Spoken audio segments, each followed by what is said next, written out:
Welcome to the 3DownNation podcast. I'm Justin Dunk, joined by John Hodge and JC Abbott. We're discussing the Edmonton Elks and Ottawa Redblacks officially being eliminated from playoff contention. Levi Mitchell's return to the lineup for the Hamilton Tiger Cats. Shawn Lemon becoming just the 13th player in CFL history to reach 100 career sacks. Darian Durant reflecting on a controversial tweet. And our picks for Week 19 in the CFL. But first, the Blue Bombers defeated the BC Lions in overtime in Week 18, putting Winnipeg in a great position to finish first in the West Division yet again. The Leos dominated the first half, but the Bombers' defense adjusted and clamped down over the final two quarters to force overtime. In a matchup of MOP frontrunner Zach Collaros completed 75.6% of his passes for 389 yards with 2 touchdowns and 1 interception, while Vernon Adams Jr. completed 57.6% of his pass attempts for 352 yards and 1 touchdown. What did this game mean in terms of the race for first place in the West and the CFL Most Outstanding Player Award? Well, when it comes to the race in the West, I think it means it's Winnipeg's race. Right. I actually picked the Lions to win this game because I thought that on the track meet that is BC Place in the Dome with Jordan Maximic putting that offense together, I thought, okay, Winnipeg is going to have a really tough time corralling this elite group of receivers the Lions have, especially with DeMario Houston, Winnipeg's boundary corner, and CFL interception leader out due to injury. And at halftime, I felt like that prediction was aging like a fine wine. However, Richie Hall started flexing in the second half and turned Vernon Adams Jr. from an MOP to an LOP, least outstanding player. Richie Hall has been in this league as a player and assistant coach, primarily as a defensive coordinator for 40 years. And it's clear that his adjustments, I mean, they just made Vernon Adams Jr. look foolish. I mean, he was up over 250 yards in the first half. He finished the game with 352, but 65 of those yards came on the last play from scrimmage when Dominic Rhymes, at least in regulation, but Dominic Rhymes almost scored the game-winning touchdown. So the offense did nothing in the second half. Kudos to Winnipeg's defense for making those adjustments. The 2 red zone fumbles from Zach Collaros were obviously terrible. But when you take those into consideration, and I'm not discrediting BC's defense, the plays that they made. Matthew Betts was great. Sione Taema was great coming off the edge of the other side for the Lions. I thought that this game was a lot less close than the score indicated. This should have been a 2 or 3 possession Blue Bombers win, especially the way, again, the defense adjusted. And to me, Zach Collaros is the MOP. I've been saying it for the entire season, really. No discredit to Vernon Adams Jr., who has played better than I thought he would. He's been excellent this year, but count me among the Zach Collaros camp.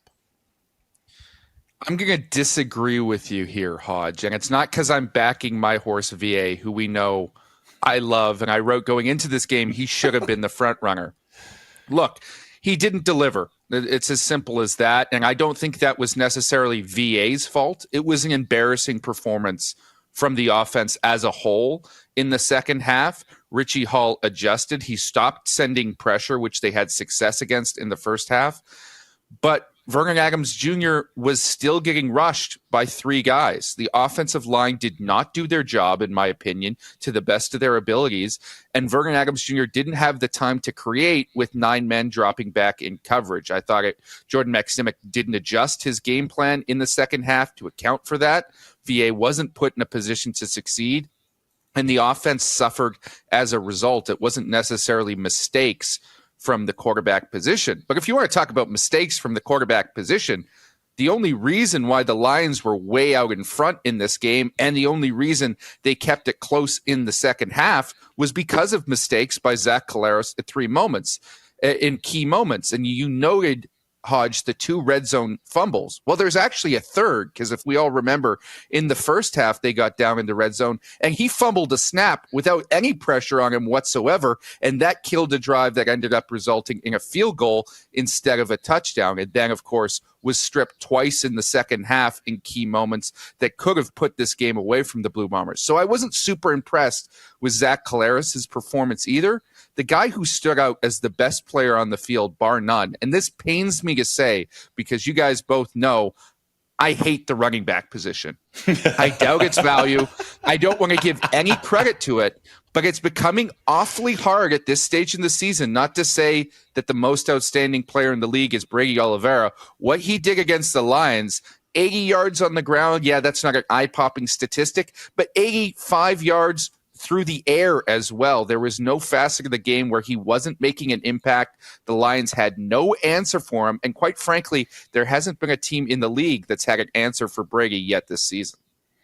Vernon Adams Jr., from my perspective, was never really in the league's most outstanding player race, despite what the homer JC wants to say. And I say that in jest. I mean, I think some people should realize here that last year it was pretty terse between JC and Vernon Adams Jr. when he questioned his play. So some people need to remember that. He's not just a homer. I'm just joking around.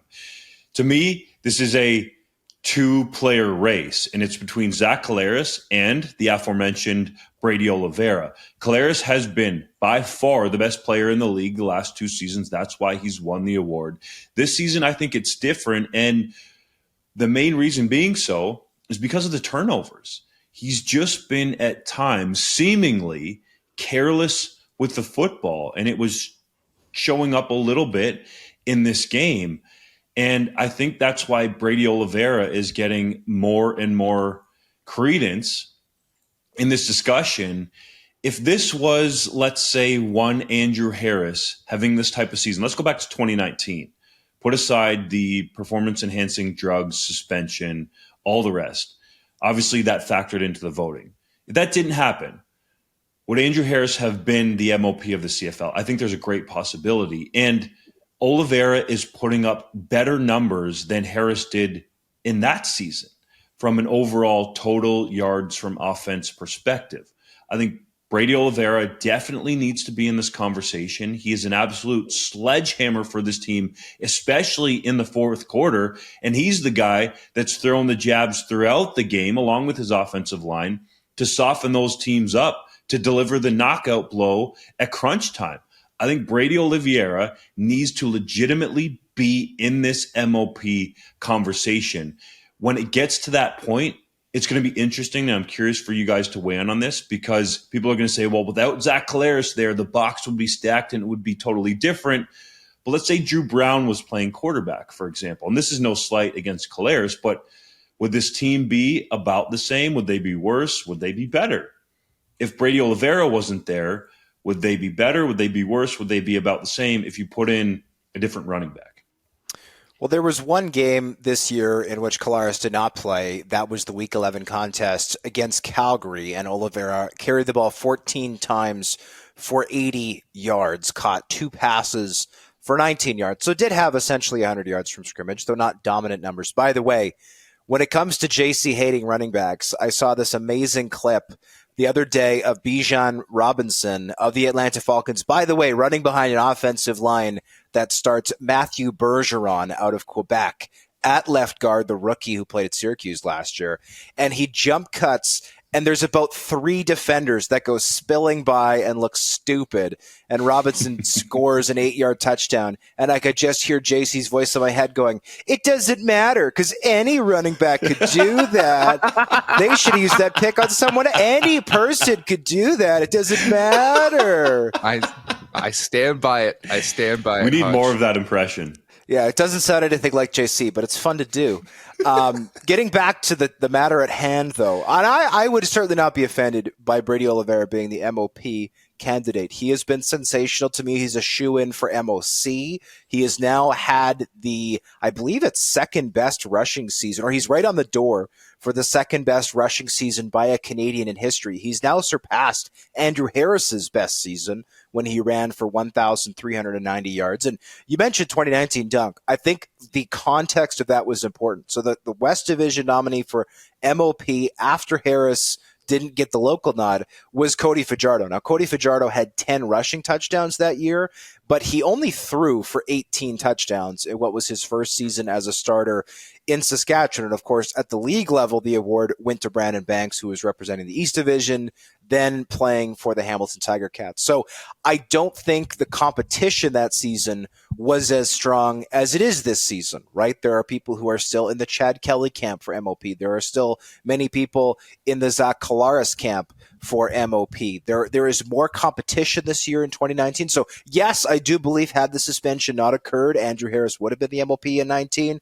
But this year, I think there's a stronger ticket overall, and I'm excited to see who wins it. Again, I am still in the Zach Collaros camp, but my ballot, I think, has changed. It would have been a week ago, Collaros 1, Vernon Adams 2, probably Chad Kelly 3, Brady Oliveira 4. Right now, I probably would put Brady at 2 behind Zach with, to be perfectly honest, not a huge gap between them.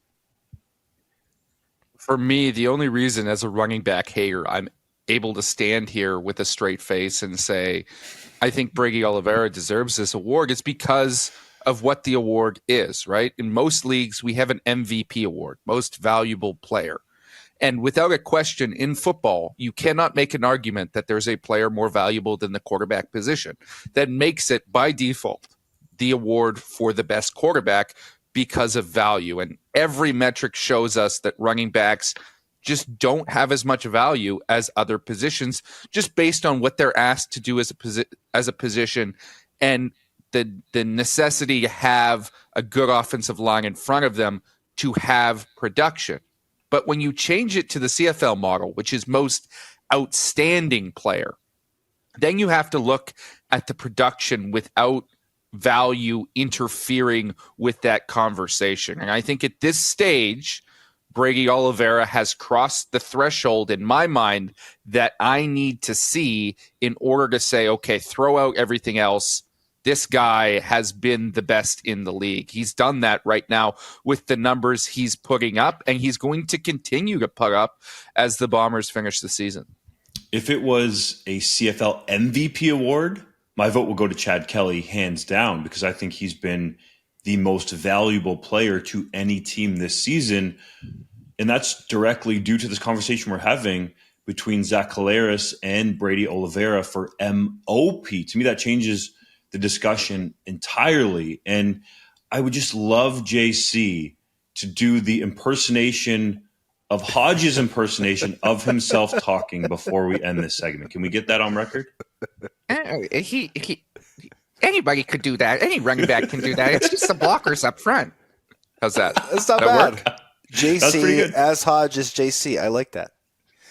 Only 2 teams can qualify for the third and final playoff spot in the West Division, and they happen to be playing this week as the Saskatchewan Roughriders visit the Calgary Stampeders.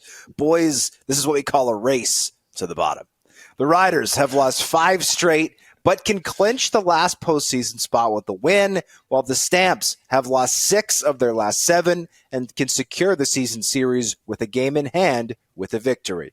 Which team do you see earning the spot? Boy, oh boy. So much for the West Division being better than the East, hey? This has totally changed that narrative this season with how bad Saskatchewan and Calgary have been.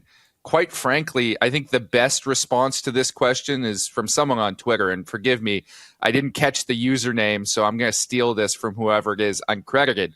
But they said, forget about Saskatchewan or Calgary for that final playoff spot. Take Trey Ford, put an all-star from all the teams that didn't make the playoff around him, and make them be the final playoff team. That's the only way we can have an entertaining West semifinal. Neither of these teams deserve it. Both of them have had atrocious seasons. And I would have said up until a week ago that Saskatchewan should have the edge because I thought they were the better team. But after that performance, in that circumstance, that team should be embarrassed, and I don't think they are. I really don't think they have it in them right now. They came out flat in a week that they had to honor their history. They had to honor one of the greatest players to ever wear a CFL uniform. And yes, I've heard the arguments that what does a 25-year-old American know about George Rieger care?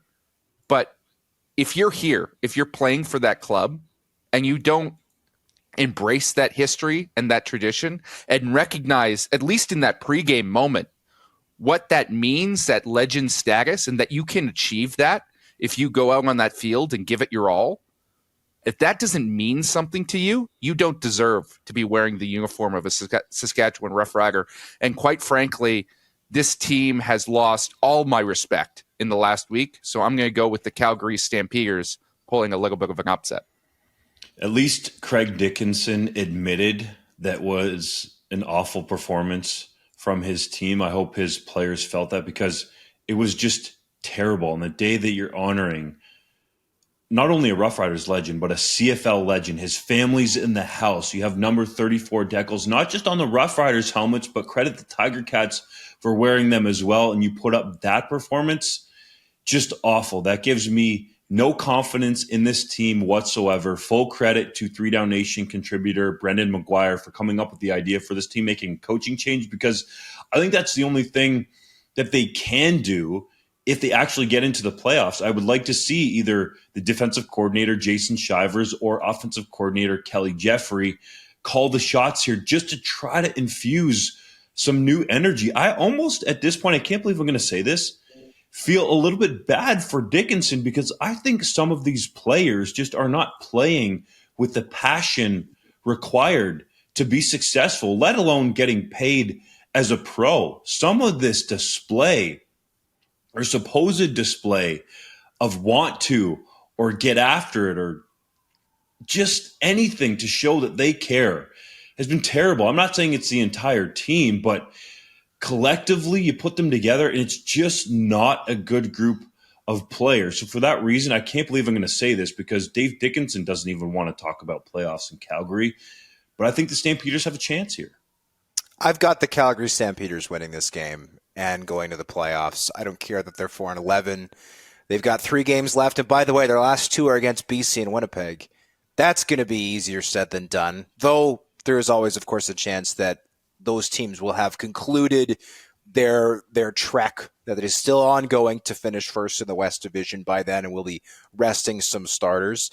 But this Riders team, I mean, I don't want to just sit here and repeat what you guys said, but it was a disgusting performance. Jamal Morrow used that word to describe it. He was a former Washington State product, just like George Reed was.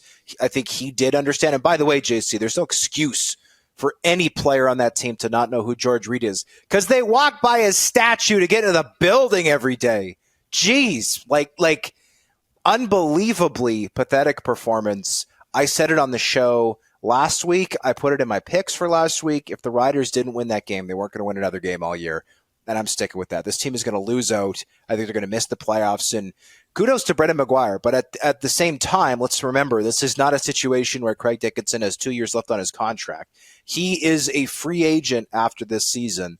And it is remarkably clear, and please don't, for ultra clarity, I am not reporting that he will not be back with the Saskatchewan Roughriders. I'm just pointing at the very obvious fact at this point, or at least what seems like a fact, which is that he will not be the head coach of this team next year, and he is going to be looking for work elsewhere.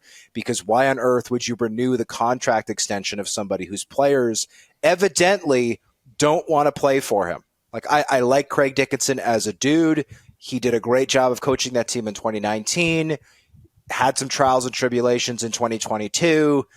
I think he deserved to be brought back, but that club has not only not taken a step forward, they've been just as bad. I mean, this past offseason, Craig Dickinson was asked about where it went wrong in 2022. He pointed at the Labor Day Classic and said, we played a great game.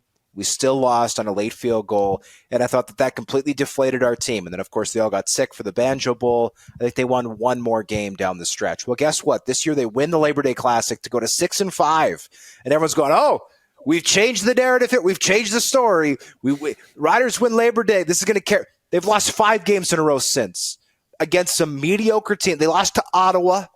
They lost to Hamilton at home with the emotion, the beautiful ceremony that took place. That was a first-class pregame ceremony.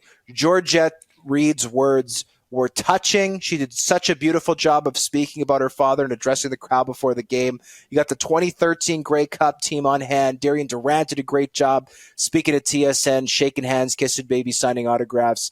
This team, I'm done with this. Enough of this team.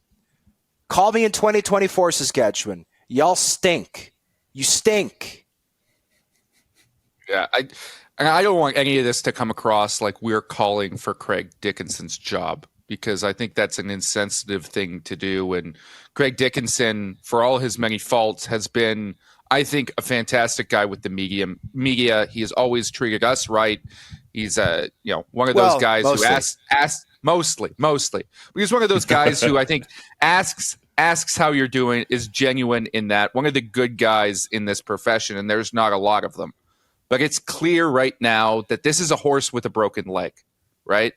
And there's nothing you can do to fix it. He's lost that locker room. And the kindest thing you can do is pull out the old shotgun and get her done. And quite frankly, I don't know why you even wait until the last game of the season or to the playoffs, like Brendan McGuire said. And it's difficult because I don't necessarily think Kelly Jeffries or Jason Shivers is that guy who can be the head coach. But at least give him a shot to show it, right? There's nothing that you're gaining right now from keeping the status quo in Saskatchewan, and it's just a pitiful situation. And by the way, the Calgary Stampeders hardly inspire confidence. They've been miserable. God. But it speaks volumes that I'm still feeling a lot better about Calgary than I am about Saskatchewan right now. My goodness. Bo Levi Mitchell returned to the field in Week 18 for the first time since suffering a fractured leg in July, completing 4 of 6 pass attempts for 129 yards and 1 touchdown in Hamilton's win over Saskatchewan. Matthew Shields looked impressive the rest of the way, causing some to question if the team should continue this tandem arrangement. Do you believe a 2 QB approach can work for the Ticats? It can work, but I don't like it as a former Canadian University quarterback at all. It doesn't allow you to get in a rhythm and feel the game and all those kinds of things. We've seen it in the past, but in the long run, I don't necessarily think it is the best thing to do. I think the actual debate here is whether or not the Tiger Cats are better off with Bo Levi Mitchell starting and playing an entire game, or Matthew Shields, or even Taylor Powell. Mr. Hodge noted, I believe it was on the show last week, the statistical differences between these professional quarterbacks, and by far and away, Shields and Powell have outproduced Mitchell this season. That said, Mitchell looked really good last week in what was apparently planned load management for Mitchell, that he was going to just play part of that game and have Shields go the rest of the way. I can't quite understand why you wouldn't want him to continue to play and get into a rhythm for the playoffs. I'm sure he's going to play more before that, and probably that had to do with the injury he was coming back from. But still, Bo Levi Mitchell needs to play football and inspire some confidence if he indeed is going to be the Ticats starter when it comes down to sudden death playoff time. Yeah, this management made absolutely no sense to me. Like, if Bo is healthy, he plays, and if he's not healthy, he sits. He attempted 6 passes. Like, this was a glorified preseason performance, and the Riders honored that by playing like a team often would in the preseason. But I'll give the Ticats credit for this. It worked, right? Like the script did not make sense to me. But I mean, they won by 25 points on the road, so you can't criticize that. To me, like, Bo Levi Mitchell is the second highest paid quarterback in the CFL. The thought that he is going to be a tandem guy from here on out does not work, but also Bo has generally not worked for most of the season, right? He's had 2 bad injuries. He's now, even with this touchdown, thrown 4 touchdowns to 9 interceptions this year. I don't hate the tandem idea for the playoffs, but this is not something that is sustainable through 2024, when, by the way, Bo is still under contract to be one of the highest paid players in the league. So if this is what Hamilton has to do, because like Hamilton is pulling at all the stops here to try to get to that Grey Cup at home, try to win that Grey Cup at home, and that league-long Grey Cup drought that they have in place. So I don't like this for the future, but if this can be what they use for the next, we'll call it a month, to try to get to that Grey Cup that is at home at Steeltown, where they lost the game narrowly in overtime in 2021, then, hey, if it works, it works, right? I like what the Ticats were able to do with Omar Bayless, getting him into the lineup. He's been an upgrade over Duke Williams since entering the lineup. He was the highest graded receiver from PFF this week. So if two quarterbacks makes it work, fine. Again, I'm not a fan of two quarterback systems personally, but if it works in the short term, you can't criticize it if it's working. I don't think a 2-quarterback system is sustainable in the long run either, but I'm going to disagree with both of you guys in the sense that I quite enjoyed, or I thought this was a good strategy for Bo Levi Mitchell's return, right? He's a guy who's been out for a long time. We know he's getting up there in age. The body isn't what it once was. Give him a taste, right? The Ticats have already clinched the playoffs, right? As much as they're still battling for a home playoff game, they have some ability, some wiggle room where they could afford to have a couple bad quarters if Bo hadn't gone out there and looked good. But you give him that first segment of the game to get his feet wet, to get his touch wet, and then he comes back off. You put Matthew Schiltz in to finish it. I thought he did everything that they wanted him to, right? He looked really good. He's looked the best in that game that he has as a Ticat, and reminded me a little bit of maybe the quarter of resurgence that we saw from Bo last year in the West semifinal when he was playing for Calgary. He came off the bench in the fourth quarter in relief of Jake Mayer and suddenly looked like the Bo of old. This looked like the Bo of old in just 4 pass attempts, and that's what you want to see. You take him out, you protect him at that, and you establish a good baseline so you could get him more playing time going forward. I thought it was good roster management from the Ticats. That touchdown pass, Mitchell to Bayless, had some, and I stress some, of the zip that we're used to seeing from Bo Levi Mitchell in his prime. He is not in his prime clearly anymore, but that pass to me, and yes, it was only one completion, it was for a touchdown, so sometimes they get magnified, but that showed me that, okay, maybe he still does have it. I've talked to people around the league about Bo Levi Mitchell who coach and scout and players that have played with him, and they felt like a lot of Mitchell's balls, and we can easily see it, have floated and lacked zip, and there hasn't been many tight spirals. That ball to Bayless was tight, on point, in the right spot, and it was a ball that had some zip on it. If Mitchell still has some of those throws left in him, then I think he could still be at least a good, if not really good, quarterback in this league. He has so much knowledge of the defenses in the CFL that he's going to see. But physically, we need to see more of those type of throws from this guy if he is going to be the guy to lead Hamilton to a Grey Cup appearance and potentially win the Grey Cup at home. And Hodge alluded to it. He's the second highest paid quarterback in the league. The Ticats aren't going to sit this guy on the bench, regardless of what other people think of Matthew Schiltz in Taylor Powell. If he's having a cold spell, maybe Schiltz is going to come in, but I think Mitchell's going to be the guy that they put all of their money on, pun intended, $500,000+ intended, on Mitchell to try to get this cup at home. The Elks and Redblacks were eliminated from playoff contention in Week 18, extending their postseason droughts to lengths of 3 and 4 seasons, respectively. As much as these two teams have struggled in recent years, which franchise are you more optimistic about for the 2024 season? There's only one answer here, and that's the Edmonton Elks. And the reason is pretty simple. It's because they've got a star quarterback, right? Trey Ford has done things this season that no other quarterback can do. If you want an example of that, please go ahead and watch our 3DownNation play of the week, where he rolled out reverse field twice, got to the sideline, and then ripped a 50-yard ball to Gavin Cobb at the back of the end zone. Ben Grant for Ben's breakdown this week for 3DownNation broke down that play. That's a great read if you haven't checked it out already. Came out on Tuesday, October 10th.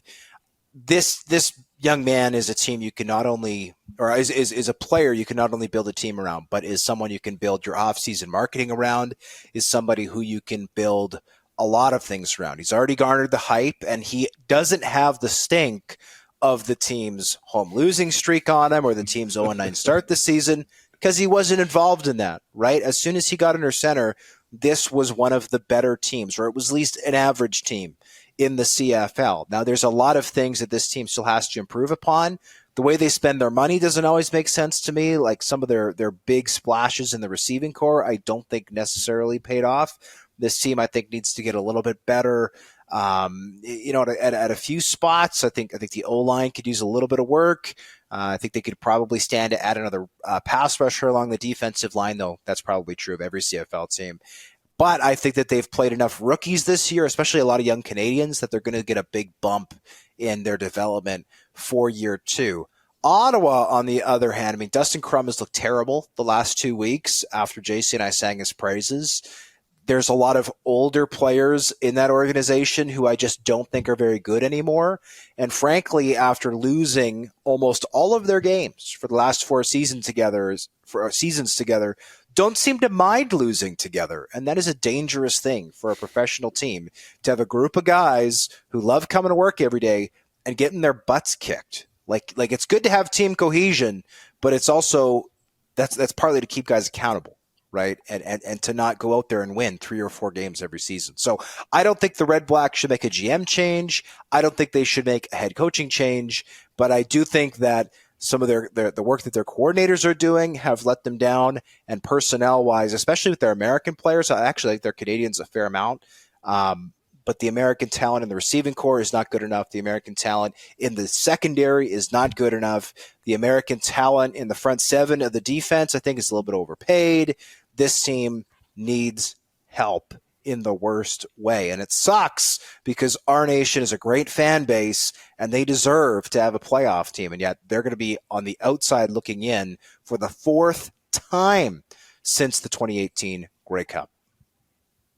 I agree with you on just about every point there, Hodge. And look, I think both of these young quarterbacks have both incredible potential and some massive red flags as well. Trey Ford looks like the better of the two, but he needs to clean up some elements of his game, and he needs to be a little bit better as a true passer if he's going to have sustained success going forward. I think we all recognize that. I think he recognizes that, and I know the team recognizes that. Dustin Crum, very similar. He's got to get the ball out of his hand, but I think there's potential there to develop. What really makes me say Edmonton is the better of these two teams, or better position going forward, is the talent elsewhere on the roster, right?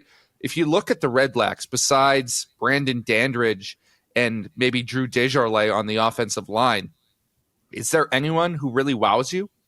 Is there anyone you can say and point to and go, wow, they had a great season this year. That guy lived up to the billing. You would have said that about Lorenzo Malden a year ago, but he has been a non-factor this season. Hasn't been one of the best pass rushers in the league like he was last year. Has taken a massive step back. I think they've been bad in the secondary. Their linebackers, maybe Adam O'Clair, you throw him in as a nice young piece there that is promising, but everyone else has been basically average. And Bryce Carter would be one. Bryce Carter. I also like Jovan Santos Knox. The knock on him is he's hurt.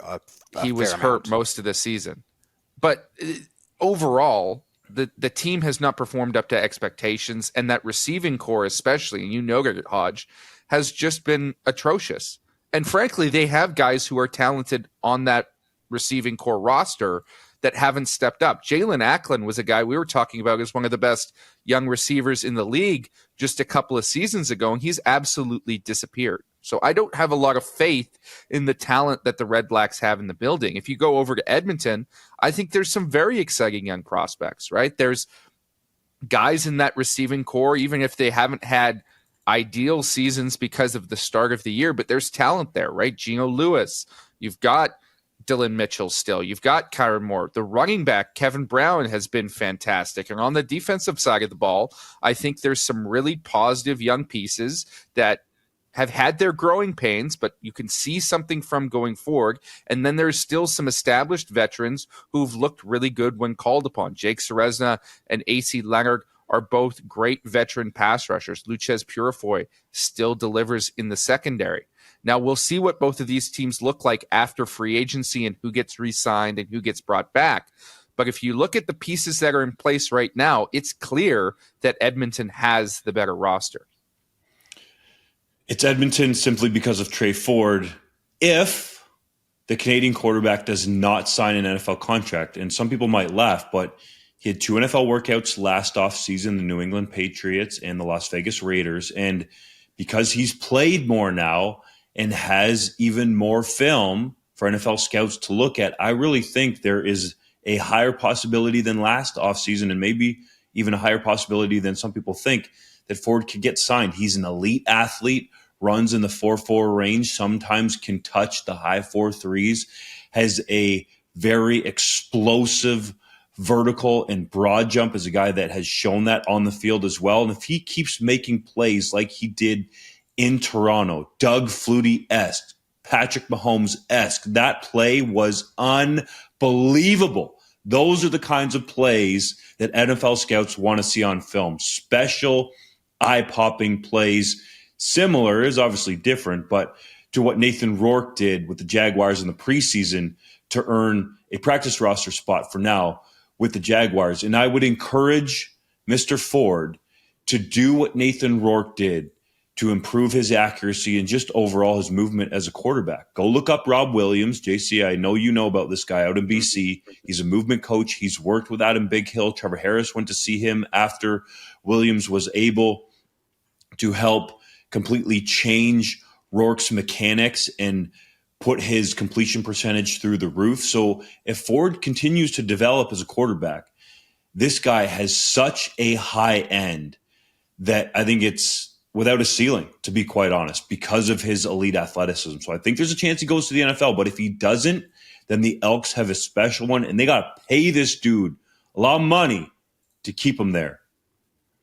Yeah, and that should be something that the Edmonton Elks try to do this offseason, is say, hey, we're going to tear up the third miserable year of your rookie deal, provided you're willing to sign a long-term extension to keep you in Edmonton through, let's say, 2025, 2026. So they can even throw some guaranteed money into the last year of that contract to help make that happen. One final note on the Ottawa Redblacks receiving core, because I think JC nailed it on the head with Jalen Acklin having a miserable year this year. Justin Hardy actually leads the team, and I've seen some Redblacks fans point to Justin Hardy as someone who is, developing and whatever. First of all, Justin Hardy is 31 years old, so he is not developing. He is a finished product.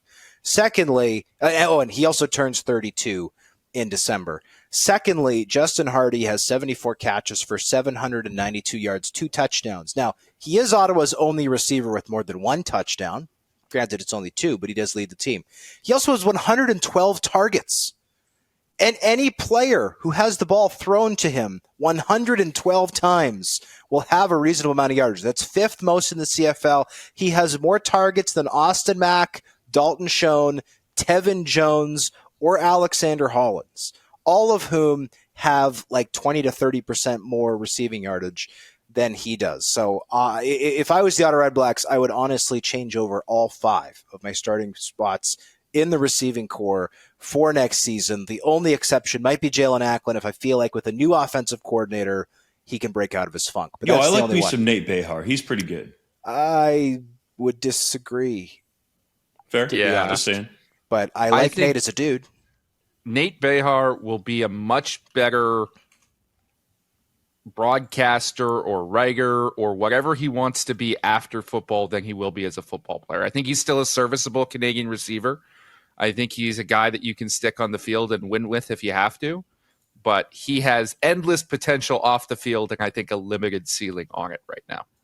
I like Nate as a dude, and I like him as a Canadian role player. And if you can pay him like a Canadian role player, I'd have him back in a heartbeat. I don't think Nate wants to be paid like a Canadian role player. I'll put it that way. Veteran defensive end Shawn Lemon recorded his 100th career sack in Week 18, becoming just the 13th player in CFL history to do so. What does this mean for Lemon's legacy, and how far up on the all-time list can he go? It cements his legacy, from my perspective, as one of the best pure pass rushers in the history of the CFL. And depending how long he plays, and he still continues to produce even though he's 35 years old. He has 8 sacks over 11 games this year. And for people that haven't seen it, John Hodge has a list and a great piece up on this, how far can Shawn Lemon climb up this sack leaders list? And I think this year he can probably get past Odell Willis because he's only one behind him. Willis finished his career with 101. Then you have Rodney Harding at 105. That's probably a lot to ask this year, but I think he can probably get into 12th place. And if he gets a contract next year, which I think he should deserve at this point because he's shown that age doesn't matter with this guy. He can still continue to get to the quarterback and get him to the ground with the best of them, that he could get up into the top 10 and perhaps past Tyrone Jones, who was at 110 for his career. So I think what Lemon has shown is that his longevity is there. He can continue to do this at a high level. And he was brought into this team in the middle of the season, and I think really helped make over that defense that has the Alouettes in a playoff position with the potential to host a home playoff game. Yeah, I think that Shawn Lemon, I mean, first of all, congratulations on 100 sacks. Given the way that this year started for Shawn Lemon, and a quick refresher for those who have forgotten, he got cut in training camp as a member of the BC Lions and had to sit out for 7 weeks before he got his first call and was able to sign a contract with Montreal Alouettes. Now, clearly that has worked out exceptionally well for him and the Alouettes. His post-game comments were extremely bright, shiny, all that about the Montreal Alouettes, and they were echoed by head coach Jason Moss and franchise quarterback Cody Fajardo, who had previously played with Lemon in Toronto and BC. So this is now the third time they've been teammates. And in terms of how far he can go, I think his limit is 10th place. I think he can beat Tyrone Jones. He would need another 10 or 11 sacks in order to do that. But I agree. I think he should 100% be back in Montreal next year. This is a great fit. The Alouettes have moved on from both of their starting defensive ends from earlier on in the year. They parted ways with Nick Usher. They parted ways with Jamal Davis II. And the guy they've got now playing opposite Shawn Lemon is young enough to be his son. We're talking about Lual Ugawak out of TCU, born in Edmonton, to a very athletic family. He's got cousins and brothers playing in professional basketball right now. Ugawak has come on in a big way the last couple games with a couple of sacks over the last 3 games. So if I'm the Alouettes, I'm looking at this going, hey, not only is this affordable, because Lemon is a guy who is willing to play for not elite level money. He's somebody who will put out elite level production for decent money. And then you've got Ugawak on a very team-friendly, cheap contract. So you got 2 good bookends for cheap. How do you argue with that? So I think Lemon can get into the top 10. I don't think he's going to be able to get past that. The next guy on the list is Stuart Hill at 126. One interesting thing I learned while doing some research for this piece, and it is in the article if you want to check it out, is Stuart Hill and Vince Goldsmith with 126 and 130.5 sacks, respectively, are both not in the Canadian Football Hall of Fame, which I think is interesting because that was my next question is Shawn Lemon a Hall of Famer getting to 100 sacks? And the answer appears to be no. There is precedent for guys to reach even 125, 130 sacks and not be in the Hall of Fame, though you never know. It's entirely possible that Goldsmith and Hill will still get in, even though they have long since been retired. But we'll have to wait and see. There's clearly one way for Shawn Lemon to cement his status as a Hall of Famer, and that's not staying in Montreal next year. That's going to Hamilton and completing the Kevin Glenn suite of every single team in the CFL. If he does that and he has 100 sacks, how can you argue with him when comes time for the call to the Hall? I always like to think, by the way, that conversation with Kevin Glenn when he meets people in Detroit, they're like, oh, you played in the CFL? Which team? And he just goes, yep. Yep. They're like, no, seriously, which team? And he just goes, yeah, yep. The BC Lions are 3.5-point favorites over the Hamilton Tiger Cats on Friday night in Steeltown.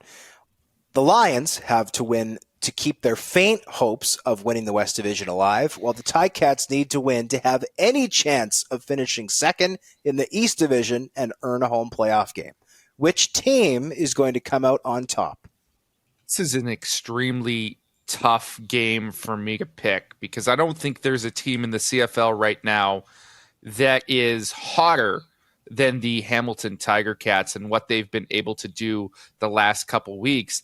And the BC Lions, I think, are at risk of a little bit of an emotional letdown after losing that game last week. I know this is a team that, cared very much about the result of that game. They know the implications that it has for their season, and there were some passionate voices in that locker room after that game. You want to see how they respond, whether it is a big, offensive output to prove that last week was an aberration, or do they shrink away from it and come out flat as they have done in the past? Because of those factors, I'm going to skew with the home side on this one, knowing I could be wrong, but I'm making the safe bet with the Ticats in Steeltown.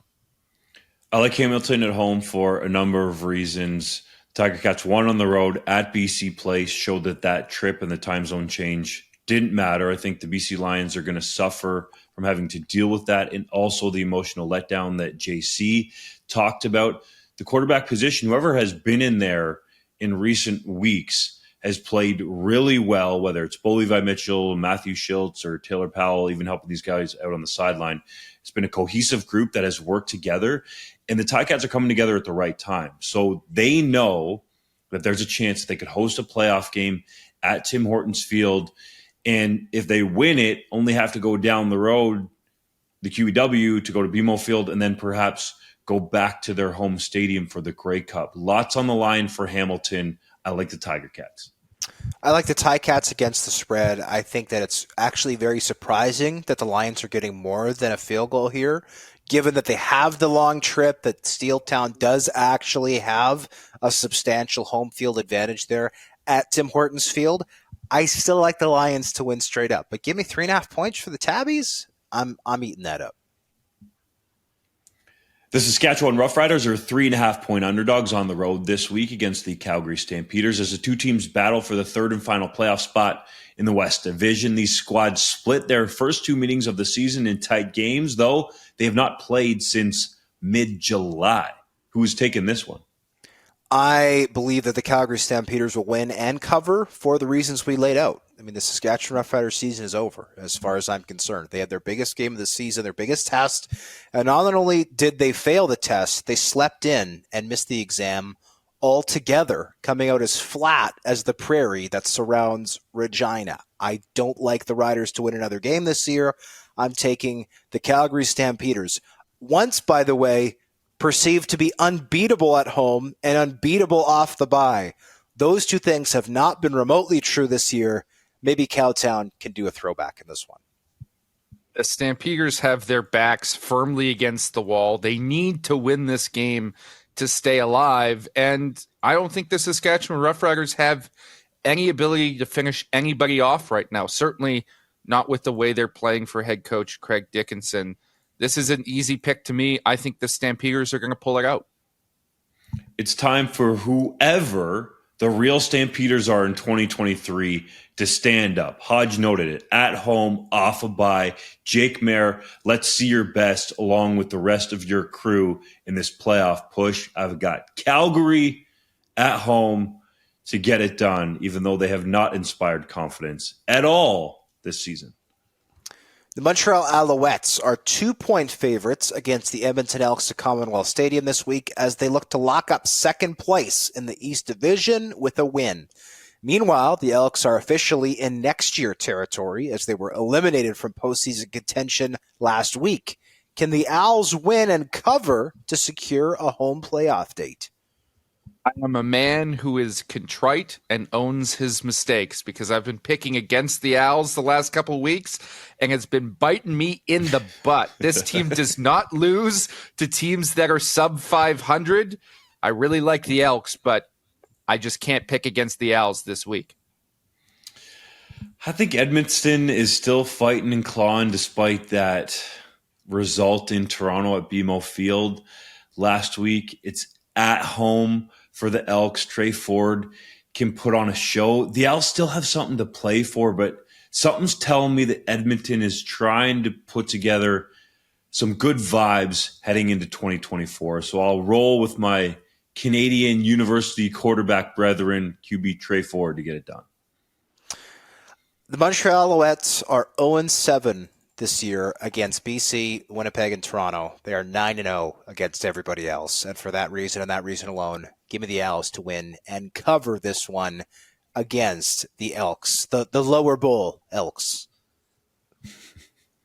The Ottawa Redblacks visit the Toronto Argonauts on Saturday for a game that does not currently have a line, presumably due to Toronto's unclear plans at quarterback. The Redblacks were officially eliminated from postseason contention following a terrible performance in Week 18, while the Argos are playing their fourth of 6 meaningless games to end the year.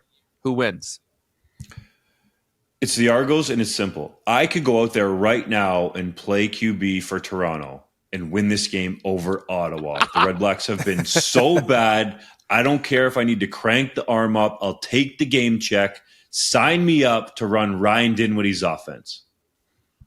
I like the Toronto Argonauts to win this game because Ottawa stinks. And that is the end of my analysis. Yeah, it doesn't really matter who the Argos have at quarterback at this stage. Chad Kelly, of course, that would be an automatic win. But even Cameron Dukes and what he showed against the Winnipeg Blue Bombers a few weeks ago when they were resting a number of starters, that type of performance against Ottawa, that's a win by a couple touchdowns. It's now time for Hodge's Heritage Moment. On this day in 2020, Chase Claypool scored 4 touchdowns in a 38-29 victory over the Philadelphia Eagles. It was just the 4th game of the second-round draft pick's career and his first ever start. The Abbotsford, BC native became the first Canadian-born player ever to score 4 touchdowns in an NFL game and was the first Steeler to do so in over 50 years. Claypool fell just shy of 1,000 yards in his 2 seasons in Pittsburgh before the relationship with the team soured.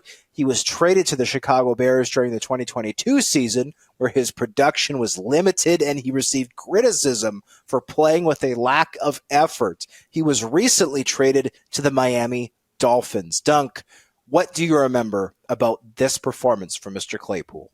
It was unbelievable, man. That year there was no CFL season, of course, so 3DownNation became almost Chase Claypool Nation because he had such a great rookie season. And I really hope that he can get his focus and want to back because he's in a great place. Mike McDaniel, the Dolphins head coach, said the slate is clean. He is going to judge Claypool on what he does in South Beach. So straighten up and fly right because this might be your last opportunity in the NFL, Mr. Claypool. Yeah, for me, Claypool's career is just about wasted opportunities. And I've got to be a little bit careful here not to put any bulletin board material up because I play his alma mater on Friday this week with my high school team. So there's a little bad blood there. I don't want to put anything up for that team to use as inspiration. I know Claypool's jersey is hanging up in their locker room right now. But here's a guy who showed all the potential in the world that first season and just has failed to deliver because of his own failure to focus and work hard and really dedicate himself to his craft. It's still not over. He's got another opportunity, but he's looking like a guy, if he doesn't smarten up, who won't get a second contract. Yeah, Claypool looked like he made it look so easy as a rookie that I question if his heart is really in it, right? Like it's almost like he achieved so much success so quickly, he's burnt out on the NFL. And obviously the huge amount of work and dedication and time and effort that goes into performing at a high level in that league. He is a pending free agent, so I think for the reasons you guys laid out, this is do or die time for him, though I will permanently feel indebted to Mr. Claypool for giving us literally anything to write about during the fall of 2020, because between that and a whole lot of nothing from the CFL office, that was basically all we had to go on. Not fun times. It's time for the 3-minute drill. There wasn't a whole lot of nothing from the CFL office. Remember when Randy Ambrosie asked the government for how much money was it again? Oh, geez. More than they needed. Let's not bring that up, Doug. That's in the past. There was a little more than nothing. I think it was $150 million, wasn't it? It was more than 120. I'll put it this way. There was more than nothing, but nothing worth anything. I dig it. The CFL trade deadline passed without any movement for the third straight year. No television coverage from TSN like they do for hockey. Nothing like that. Was there any reason there was no movement? Well, when the trade deadline hit on October 4th, every team was still in playoff contention. So if you're still in playoff contention, you're not trading away assets that could potentially help you. So that makes sense to me. But yeah, it would be nice if we actually had something to talk about on deadline day. The Toronto Argonauts signed 6'6" receiver Carlton Agadosi after he was released from Winnipeg's practice roster. Could he make an impact for them? I think he could, and this is one of a series of moves that Toronto has made of late, adding pieces that have been cut from other teams that have showed promise who could help them if they get an injury in this playoff run. I think it's really smart management by the Argos right now, getting these guys for cheap with the promise of playoff money. Agadosi is a guy who can step into the lineup if you need him to. The odds makers clearly like Toronto's chances of winning this year's Grey Cup, setting the odds at plus 140. Should they be favored so heavily? Yes, the Argos are undefeated in every single game that Chad Kelly has started and finished. Staple his ass to the bench and let him come out and play in that East final at BMO Field, roll to the Grey Cup. Toronto looks so deep and a difficult out in the playoffs. And if you're going to place wagers on the CFL, do so through 3DownNation.com. Go to our odds page. We got all the best lines there, and please do so responsibly. The Wilfrid Laurier University Golden Hawks reached the top 5 of the U Sports football rankings after defeating the University of Ottawa GGs 38-30, improving to 6-0 on the season. Can the G-Hawks run the table and go undefeated? Well, they're 6-0, and I give them full credit for that. However, their 2 toughest tests have yet to come. Saturday, the 14th, they play Windsor, who have been very good this year. And then the last game of the year on the 21st, they have to travel to London to take on the undefeated Western Mustangs. So credit to the Golden Hawks. They deserve to be top 5, but the real tests are still to come. Offensive coordinator Scott Milanovich was unable to attend Hamilton's win in Regina last week for family reasons, leaving offensive line coach Mike Gibson to call the plays, with the unit putting up 38 points. How impressive was that? Massively impressive, and it's a sign of a well-coached team. You know, earlier in this season, when the Ticats were struggling and losing to start the year, I said that Orlando Steinhauer should be on the hot seat, but he made the tough move to axe his friend Tommy Condell. He brought in Milanovich, and it's clear that this team is on a roll right now, and they've got other members of the coaching staff that can step up if needed and execute their job at a high level. Gibson has called plays in the CFL before, hasn't had a ton of success, but boy, did he have success this week. Chad Owens signed a one-day contract to officially retire as a member of the Toronto Argonauts. Just how special was he back in the day? The Flying Hawaiian was a sight to behold, whether it was catching balls or returning punts, missed field goals, kickoffs for touchdown. That dude was very unique, kind of in the mold of a Pinball Clemens in terms of his size. I was at BMO Field for that 150th anniversary reunion. Chad Owens, almost said Chad Kelly. Chad Owens was walking around the stadium and was still signing autographs. Argos fans will never forget him. Darian Durant spoke with CGME Radio in Regina and credited an infamous Twitter spat for helping the team turn things around to win the Grey Cup in 2013. Twitter helped a team win a championship? That seems crazy. Does it make sense? Well, here's my thought. If it does make sense, and I don't know if it does, but the 2023 Riders have tried just about everything else. I think they need their whole team. Just don't even practice this week. Just cause beef on Twitter. Call out 3DownNation on Twitter, Craig Dickinson. Tweet at us. Tweet at everybody. Just do whatever you can to get your blood hot for this game, because everything else you've tried has not worked. Austin Mack returned from injury this past week, but made only 3 catches for 40 yards for the Alouettes. Were you surprised he wasn't more effective? But keep in mind, this was their 4th matchup of the season against Ottawa, which is not a great secondary, but if you give any team 4 separate weeks to watch the film, they better be able to at least slow down a team's top target. I expect that Mac will continue to be effective against other teams this season. TSN color analyst Dwayne Ford said he doesn't like cold turkey, while TSN play-by-play man Dustin Nielsen said he doesn't eat pumpkin pie. Are either of these valid Thanksgiving food takes? Dwayne Ford's is, because I don't eat any meat unless it's fish to begin with, so I understand why kind of are where we he's asking coming from. Dunk this question? Well, I thought we Except could Dwayne all Ford would call himself a meatitarian. What's your take, JC? Let it out. I just, why are we asking the pescatarian this question? You asked This is it. Thanksgiving food. Hey, it's a big man question. Why you didn't cue me up for this? I don't know. Who doesn't eat pumpkin pie? Me. If I was, what? Are you kidding me? I think pumpkin pie is gross, bro. I don't like pumpkin pie. If I was in charge of the world, both you and Dustin Nielsen would be imprisoned for that food take. Pumpkin pie is the best Thanksgiving food there is. Prisoners are actually the only people who should be made to eat pumpkin pie. That like garbage with no texture. It's just mush and pastry. It's gross, bro. This is astounding. I can't believe this.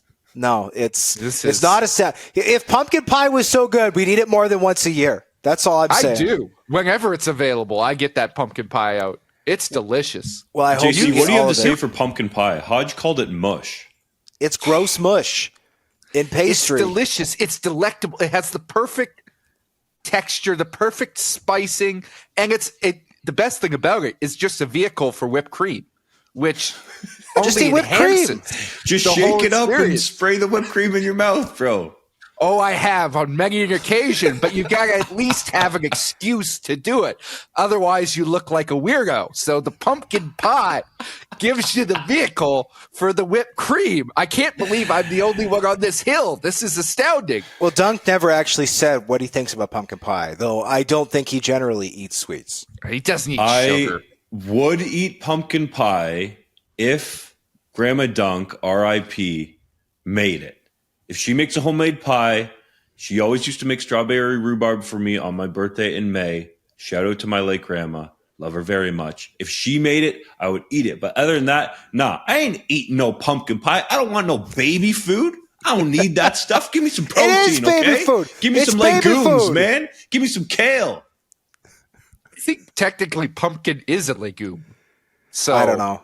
All I know is I think that's the first time someone has ever authoritatively yelled the words, "Give me some kale." First time. I've for said it a everything. bunch of times to Ray Morrison in mostly empty CFL stadiums for U Sports games. Well, fair enough. I don't really get with kale. I like greens. I don't really get with kale. And I Is certainly pumpkin a legume? We need to answer this question, otherwise Okay, everybody who listening is going to wonder. Okay, I'm googling it Pumpkin, right a now. legume. A legume. JC, you should know this. Okay, the You first think I eat a lot of legumes, Dunk? As a pumpkin defender, you should know this. they are a type of fruit called a legume, according to hereby.design.net. Wait, There we go. pumpkin is a type of fruit. That's correct. Learn Legumes something are every day. fruits, I was I guess, this many years old, or this day years old, when I learned that pumpkin was a fruit. Man, that's crazy. It should be your favorite pie. It's just all the good stuff you love, Dunk. Pumpkin is Fair trash. enough. Maybe I'm missing out. Pumpkin is like there's like 7 foods I don't like, and pumpkin's one of them. I don't get with pumpkin. But anyways, there's no foods I don't like. we thank you as always for listening to the 3DownNation podcast. You If like kale, you JC? are not a pumpkin pie fan, hopefully you did not get subjected to that awful, disgusting rot over Thanksgiving. If you are a pumpkin pie fan, hopefully you seek therapy, just like JC is going to have to after this podcast.